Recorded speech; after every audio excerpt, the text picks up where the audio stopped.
Inggih pembakar. Tada hulu mana hintaluan hayam. Ya pasti duluan hintalu lah pembakalai. Ay, kenapa bisa kayak itu? Amunnya hayam berdahulu itu kada mungkin. Soalnya hayam itu keluar matan hintalu. Mbah Pang, siapa nang maharami hintalu hayam nang ini?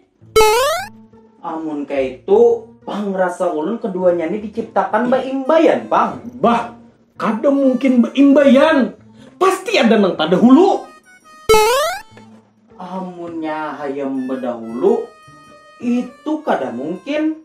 Soalnya hayam tuh keluar matan hintalu.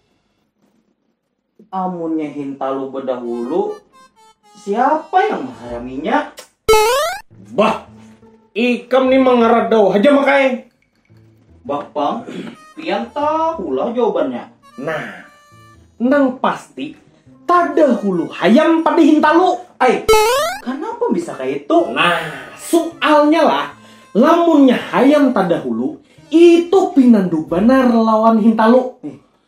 Lamunnya hintalu, inya mana tetahu muhawan hayam.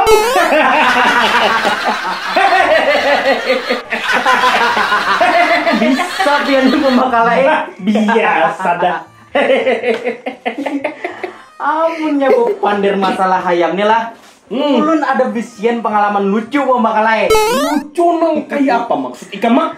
Jadi sebelum ulun diangkat jadi sekdes nih, ulun suah jadi pembulantikan hayam. Iya kah? Nah, jadi ada langganan bepasan 50 ikung hayam jar. Gasan baaruhan. Ba ancap ay ulun antar bunda. Ulun anak jintingan salawi ikung sebelah kiwa. Salawi ikungnya lagi sebelah kanan.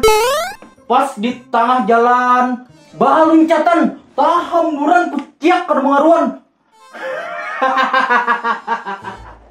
Tak tahu benar ulun melihat kelakuan hayam-hayam nang itu. Mulanya, kenapa makai ikam ketawa?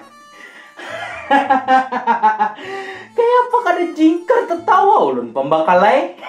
Hendak buka kemana hayam-hayam nang itu?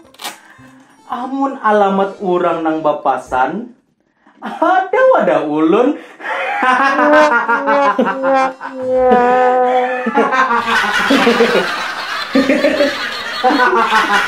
Bungulnya ikam nih mak.